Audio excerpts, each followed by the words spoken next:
কুড়িগ্রামের তৃতীয় দফায় বন্যার পানি কমে যাওয়ায় এবং চরাঞ্চলের নিচু এলাকার বাড়িঘর থেকে বন্যার পানি নামতে শুরু করায় দেখা দিয়েছে পানিবাহিত রোগ।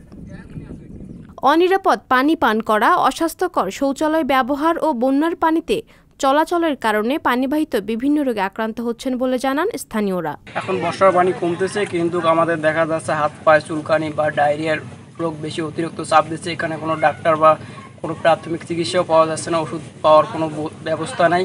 যদি ওষুধ বা প্রাথমিক চিকিৎসা পাওয়া যেত তাহলে আমার সুবিধা পাইতাম। বাড়িতে 2 ঘর 3 ঘরতে পানি, বাড়িতে থাকতে পাই না। এই যে মানুষের বাড়িতে থাকি, আঁধি আরেক বাড়ি যায়, আঁধি তার মধ্যে গাও এসে পানি নামা যায় না। সদর উপজেলার অধিকাংশ ঘরবাড়ি থেকে পানি নেমে গেলেও অনেকের আঙিনায় এখনও রয়েছে বন্যার পানি। এসব কাদা পানিতে চলাচল করায় হাত পায়ে চুলকানি ও সাদা ঘা দেখা দিয়েছে অনেকের।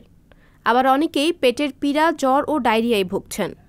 অনেক বাড়ির শৌচাগার ও টিউবওয়েল এখনও পানির নিচে তলিয়ে থাকায় অনিরাপদ পানি পান করছেন তারা।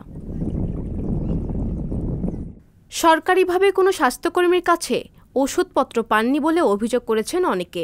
মানুষজনের পাশাপাশি চরম দুর্ভোগে গবাদি পশুরাও। চরাঞ্চলগুলোর চারণভূমি বন্যার পানিতে তলিয়ে থাকায় দেখা দিয়েছে গোখাদ্যর তীব্র সংকট।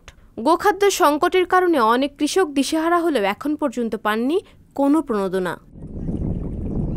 জেলার প্রাণী সম্পদ কর্মকর্তা ডাক্তার মোহাম্মদ মোশাররফ হোসেন জানান, বন্যায় ক্ষতিগ্রস্ত কৃষকদের গবাদি পশুর খাদ্য যোগান দিতে 25 মেট্রিক টন খাবার পাঠানো হয়েছে।